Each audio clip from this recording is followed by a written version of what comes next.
Hello, BookTube. We're continuing a read-along of J.R.R. Tolkien's Lord of the Rings, an unconventional read-along that I'm doing with David Wiley and Tony from An Erudite Adventure, where we have started with the Two Towers. We're not reading along with the Fellowship of the Ring this time around. We're going through the Two Towers to start things off, and it's really dusting off the reading experience for me. I've been, of course, overdoing it in a way that my fellow hosts have not been doing. I've been doing a chapter a day. And we're going to do a chapter today. It's going to be fairly brief. This will not be a long video like some of them have been. This is Journey to the Crossroads. And it takes up where the last chapter left off. Frodo and Faramir, a warrior of the southern kingdom of Gondor, which is at war with Sauron, the Lord of the Rings, in Mordor. And also the son of the Steward of Gondor, the brother of Boromir, who was a member of the Fellowship of the Ring. Faramir, a leader and his armed company from Gondor, encounter the hobbit Frodo, who's bearing the One Ring of Power into Mordor in order to destroy it, and his servant Sam, and Gollum, strange, emaciated creature that had been a servant of the rings and the possessor of it for a long, long time. They are wandering around. Gollum is Sam and Frodo's guide to get to Mordor, because he's been there before and come out alive again. Unfortunately, when they get to Mordor, they encounter the Black Gate, and it is utterly impregnable. It's impregnable to the armies of Middle-earth, much less to two little hobbits and their friend. Gollum assures them that he knows another way. And when they're doing a long, circuitous route around to find that other way, they encounter these men of Gondor.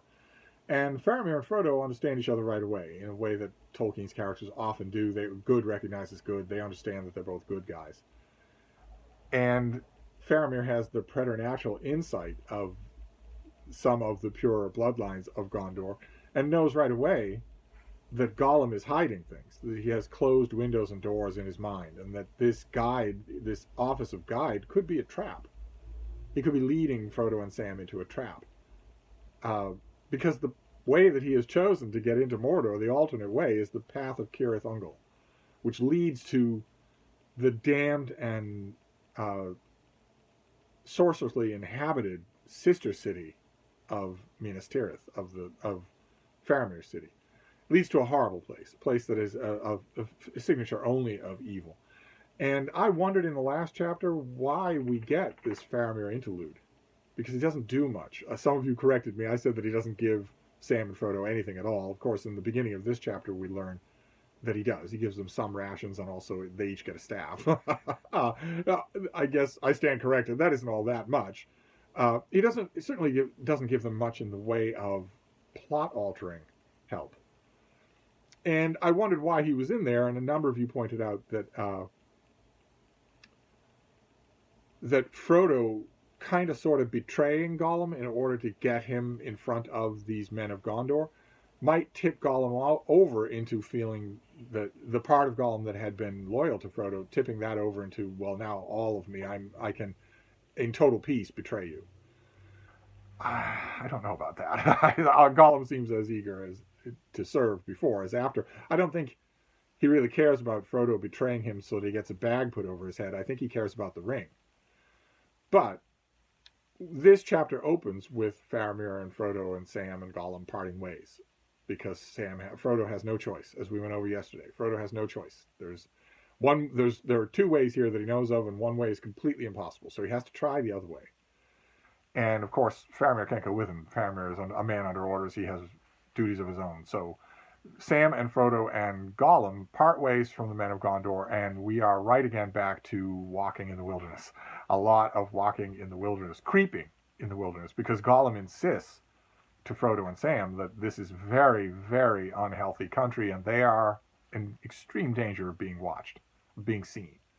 So they must move mostly by night and mostly by stealth, mostly in shadow and very silent, that sort of thing. And they do. They are headed towards a crossroads that once upon a time, in ages past, had roads leading to and from Osgiliath. And that's what this chapter is. The chapter is called Journey to the Crossroads, and that's all that it is just Gollum leading our heroes to the crossroads. We don't learn anything else. The signature impression of the chapter is that they can see Mordor in the distance, and they can feel that everything around them, the whole world, is preternaturally silent.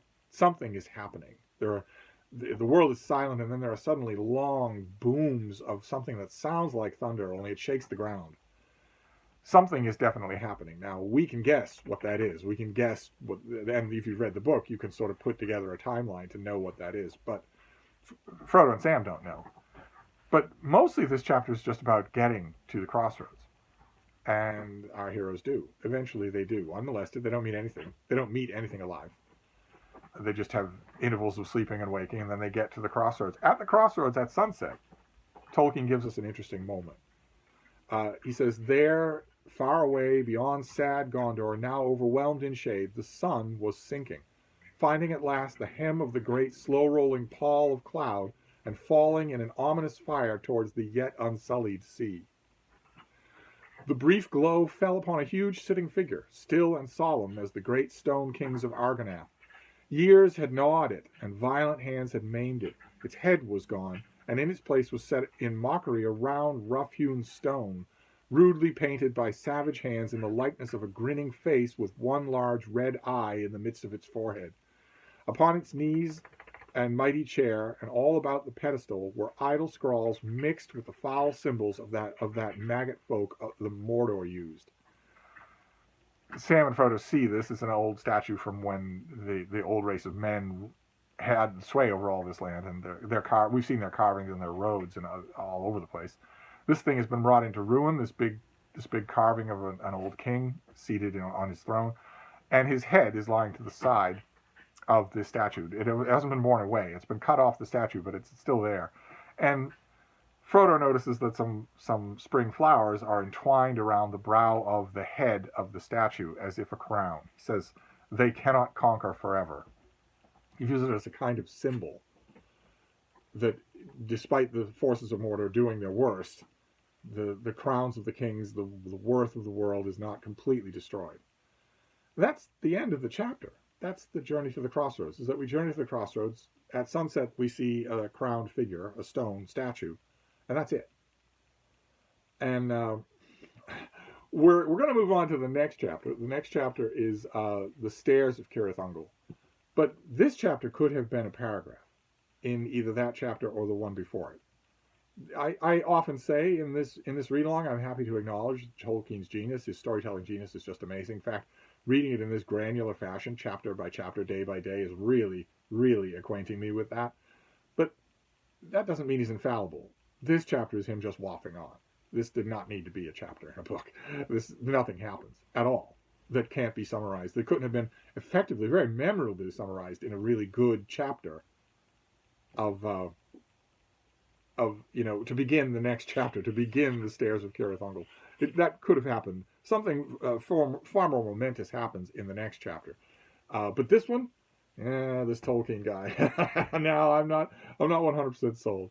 So that's a very brief chapter here in the Two Towers. One that I really liked it. I really liked the Tolkien's evocation of the growing sense of dread that Frodo feels. He feels like a weight. We're told that the air is not hot, but nevertheless it is still stifling. That's really, really good stuff, but there isn't enough of it, not to justify this standing on its own. And a modern day era editor would have cut this thing, and I think they've been right to do it. They'd have said, boil it, shrink it down, and attach it somewhere else. But considering how much I used to hate all of these chapters, it's amazing that that's the only time I'm saying that this time around. So we're going to move on. We're going to move on to the Stair of Cirith Ungol next time, and I will see you then. Thank you, BookTube.